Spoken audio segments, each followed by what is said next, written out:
masuk ke tambak ikan, seekor buaya liar berhasil ditangkap warga Desa Bumi Pratama Mandira, Kecamatan Sungai Menang, Kabupaten Oki.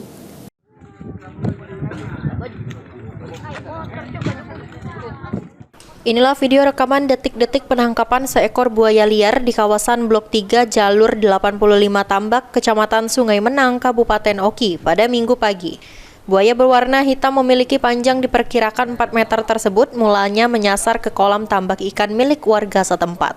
Kapolpos Sungai Sibur Aibtu Agus Sujana membenarkan kejadian tersebut. Pihak polisi menerima laporan adanya buaya masuk ke dalam tambak ikan milik Supriyadi, kemudian langsung mendatangi lokasi dan menangkap buaya tersebut bersama warga.